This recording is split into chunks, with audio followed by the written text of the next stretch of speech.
Hey everybody, Marquez Villegas here of Fight Up TV and the boxing channel, being joined by Michelle Phelps, of course, of Behind the Gloves. Fight week is upon us. Bradley versus Marquez. It's a fight that it's very interesting, Michelle. There's a lot of people either for Bradley, a lot of people either for Marquez, but it seems that those people are split 50-50. They're not sure what's going to happen in this fight. And, you know, us previewing it for you guys at home, you know, we're going to go ahead and go through as to why these people are kind of split in this fight. And it's a fight where there's a lot of variables in this matchup. You've seen it, Michelle, you know, just overall, what are your first initial impressions of the fight?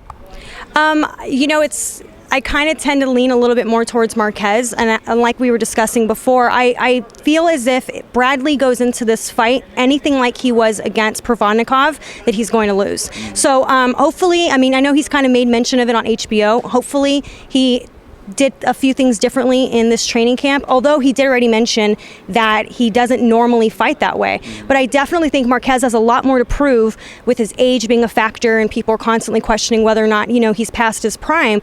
But I don't know. I just have a good feeling that Marquez might end up taking this fight. No, it's interesting in a fact that which Tim Bradley is going to show up, really, you know, like you mentioned. And I feel like the intangibles in this fight really fall on Tim Bradley and which version of Tim Bradley is going to show up, because in prior fights we've seen Tim be a guy that throws volume punches, gets in and gets out, and then we've seen in the Provodnikov fight where he's just brawling, and really, you know, we don't know which Tim is going to come out. You know, looking at Marquez though, one thing's for sure, he's the guy with the more experience and the more power. You know, that's obvious. He knocked out Manny Pacquiao in spectacular fashion in his last fight. You looking at Juan Manuel Marquez, what do you feel he has to do to win this fight, or what do you just generally feel he might do in this fight to win? You know, honestly, I think that if he comes into the ring wanting to knock him out, it's going to force Bradley out of his game plan. I think he's going to kind of end up where he was with Provodnikov. I've always thought that a fighter is only as good as their last fight. Now, going back to that fight, Provodnikov, Bradley, I still feel like it was such a close decision. Bradley has a lot of heart, and Bradley can definitely take a punch. However, in some of those rounds, it did seem as if he got saved by the bell. So I'd like to see exactly, like you said, which Bradley's going to come to, who's going to show up October 12th. Now, you brought up a point in which, I don't know, you know, and I say I don't know is you feel that if Marquez comes to fight, it'll take Bradley out of his game plan. But I feel that if Marquez is an aggressive Marquez in this fight, comes forward, it takes him away from his bread and butter, and that being his counterpunch style. You know, we've seen Marquez, when he fought Floyd Mayweather Jr., try to be the aggressor, and of course Bradley's no Floyd Mayweather Jr., you know, but one thing was that it was hard for him to really do what he does, be like himself, and that's the counterpuncher that he is. He moves back in lines, and people that have given Manny Pacquiao problems is when they give him, sorry, I have Manny Pacquiao on the brain, but I mean Juan Manuel Marquez problems are people that get him off that line, get him moving back, get him moving forward, and it takes away, I feel, Marquez from that fight, from counterpunching. I think he's going to want Timmy to come forward, and he's going to throw feints and wanting to come in and catch him with shots. But if he does do that, I think it's going to be more of an action-packed fight, and that's what we're all hoping to see as well on that night. Switching gears now, Timothy Bradley. You know, looking at him, seeing him train and everything, he looks in great shape. First off, for eating vegetables, he looks freaking he's ripped. And yeah, he's ripped. Yeah. He looks really good, you know, especially compared to where he was a few months ago when he did show up to his. He looked kind of fat. Yeah, he was, you know, he was a little round, a little puffy, but a little round. I like that. He was a little round. So, you know, but yeah, I mean, I think he looks really good. He recently went vegan? Was it vegan? He goes vegan for fights, for training camps, but I think he said that he went vegan longer than this camp to get his weight down. Okay, yeah. So I don't know. I'm excited for the fight because I like both guys. Yeah. Both great guys. Obviously, I can't judge anything based on character here. I'm just, you know, based on their last performances. Those are my thoughts. I think that Bradley's gonna come prepared. Yeah. And I definitely think that he's gonna do his absolute best to not fight anything like he did against Provodnikov. But there's a big part of me that thinks that Marquez knows that he's trying to be smart and go in there and box, and Marquez is going to try to go for the knockout. Yeah.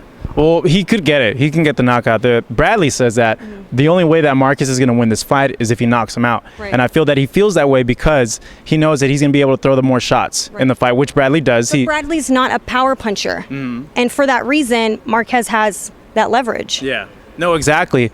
Here's the thing that I think might happen, that this fight might be a bit controversial, as we've seen with other fights, because you got a guy who's a volume puncher, Tim Bradley. He throws shots, but they're not very effective in the sense that it causes damage. It's more to score points.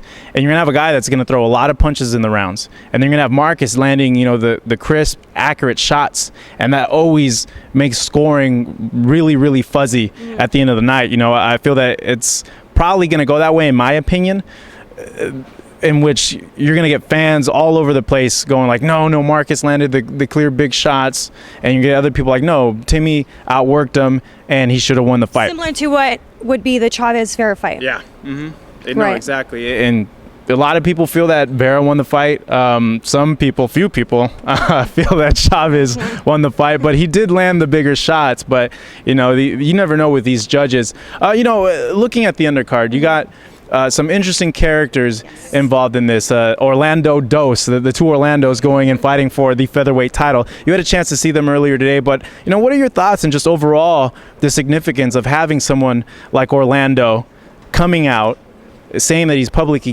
gay, and then Orlando Cruz, not Orlando Salido, but Orlando Cruz, coming out like that. You've seen it as a female, what are your thoughts? I think it's great because me being a female in a male-dominated sport, I already know how hard it is for myself to be taken seriously. So I can imagine where he might feel if he would still be taken seriously, because it's a macho thing. So to see him do that and to see him be proud of it and really kind of hold his head high, I'm proud of him. And looking at the undercard press conference as well, tell us what impressions did they leave you with? I think it's going to be a really good fight, an explosive fight, because Salido is notorious for doing or pulling the upset, or kind of doing things that I guess most people wouldn't expect him to do. The Mexican versus Puerto Rican thing is always exciting. There's always that excitement behind it. I don't know. I can't really say who I think is going to win that one. I just know that I think it's going to be a really good co-feature. And there's one fight that I'm super interested in, and this Ukrainian guy. Yes. And I kind of went, I've had a lot of coffee, guys, sorry. But Lomachenko's record is crazy because he's 395-1 as an amateur, and he's had some semi-pro fights. But this dude's coming in his first pro fight having a 10-rounder. And there's a lot at stake. They're putting a lot of money behind him. And imagine if he goes in there with all this hype and he loses the fight and he fails. This is a big task, big pressure that he's putting on himself. This guy, though, he's really good. If you've seen him in the Olympics, 2 Olympic gold medals. Seen him on stage earlier today at the Undercard press conference. What was he saying? What does he want to show fans? Let us know. You know what? He's coming. He's coming to fight. And everyone kind of gives that impression when they're at the press conference. But hearing that record kind of blew my mind. You always hear about people losing in the amateurs. Even the undefeated professional fighters have lost in the amateurs. And that loss was controversial, right? He got it back. Yeah, he lost, but then he fought the guy, and he got it back. Twice, right? Yeah. So it's kind of interesting, and I'm really excited to see that. I didn't know, though, it was a 10-round. Yeah, 10-round fight. Wow. And his second fight, if you guys may or may not hear, he's going to fight the winner of that Cruz Salido for the title, which is crazy. Imagine having 2 pro fights. You win that second fight and you're world champ 2-0, 3-0 in his next fight, world champion. That's, to me, it's crazy. Bob Arum had mentioned that he did come to him and did say, I want to fight for a title. And usually Bob, he said, it's usually not something promoters want to do. They don't want to put someone with that type of record out so quickly against their big guys, but he was determined. And so, there is a lot on the line, and I think everyone, including Top Rank, is going to be kind of, nervous. No, for sure. I'd be nervous too. Yeah, so it seems, I don't know, I'm really excited to see him. It's big risk, big return for him if he's able to do that, because that's a thing to say that you fought for a world title in your second fight and then you end up winning. That's props to that guy if he goes ahead and he achieves it. 2-0, world champ. It would be crazy. A lot of risk though there. I think if he's able to do it, he might be maybe a bigger star than the Klitschko's, because the Klitschko's are from Ukraine. If there's any MMA fans out there, Fedor is from Stary Oskol. He's really big in that region as well. Fedor went undefeated for a long time in his career, and I see Lomachenko. If they're saying he's as good as he was in the amateurs and that translates over to here, he's going to be undefeated for a very long time. Michelle, final thoughts. What do you think is going to happen this weekend. You don't really have to pick a winner, so to say, because we're kind of not allowed to. But, to remain biased. Yeah, that's what it is. But what do you think might happen given the main event? You know what? Pressure's on, right? Yeah, I know. I'm not good with this one. You know what I do know is it's going to be exciting. I do know that. I mean, these two guys defeated the super great Manny Pacquiao, and it's interesting to see the two of them kind of get to go at it and prove. They have a lot to prove, the both of them. Bradley still has something to prove. I mean, even when he defeated Manny Pacquiao, I mean, no one really felt that he won. And so then you have Marquez, who went back and forth with Pacquiao several times over. And so I think it's going to be interesting. It's going to be really interesting, especially because let's say Bradley wins. Yeah. People still want to see him go on to fight or rematch Pacquiao. Rematch with Manny, yeah. People weren't happy with that. Right. So, and then let's say Marquez wins. Well, people still want to see him with Manny.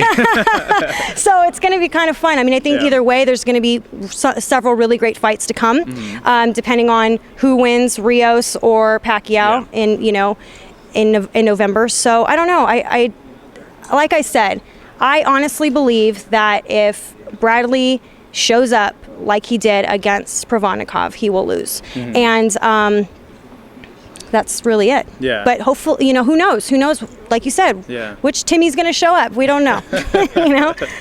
Will the real Timmy please stand up? So who do you think? I honestly, one thing's for sure. I think this weekend, this Saturday, when the fight's over, I think Juan Manuel Marquez will retire, regardless if he wins or loses. I think this is going to be his last fight. So for me, that serves as a very significant thing, boxing history-wise, because seeing him through his career and seeing really how he never really got the credit he deserved, seeing that he was much better than Marco Antonio Barrera, much better, technically speaking, than Eric Morales, and then to see him finally get his just due in this Pacquiao fight, and either way, I think he's already accomplished everything that he needs to accomplish, and I feel that there is whispers that this is probably going to be his last fight as well. You don't think so? No, I think that if he wins, that he's still going to go on to fight Pacquiao again. I mean, it's one last big payday. I could see him retiring after that fight. Yeah. Don't see him retiring after Bradley. I think that he's already proved his point with Manny. He knocked him out. It was a clear-cut thing for him. But it's one last big payday. No, you know what? On Monday, though, it's an important thing to know. On Monday, we had a media roundtable with him, and he said that he didn't care about having that fifth fight. He didn't care about the money because he said to him, he got such a great victory. He always wants to be associated as the guy that knocked out Manny Pacquiao in that last fight, and I think if he fights him again, he puts that at risk. Correct. But either way, I think, like you mentioned, if Bradley comes and he boxes and he fights smart, he will probably get the win. If he comes and brawls, he's going to get caught with some big shots with Marquez. Marquez likes to throw combinations. Either way, it's a fight that has a lot on the line, and it's going to be really interesting. I really feel this is a fight that's going under the radar, and people aren't realizing how good it's going to end up turning out. I absolutely agree. Yeah. A lot of people keep saying, "Oh, this isn't even a big fight," or "I don't want to see it." I think that they're wrong. Yeah. I'm excited. Yeah. I'm excited to be here. Style-wise, it's going to be a good fight. It really is. Well, wrapping things up from here in Las Vegas at the Encore Theater at the Wynn, Michelle Joy Phelps, Marcos Villegas, telling you guys to tune in on Saturday and tune into our sites. We got a lot of stuff coming your way, so don't go anywhere. But for now, we're going to wish you guys a good night.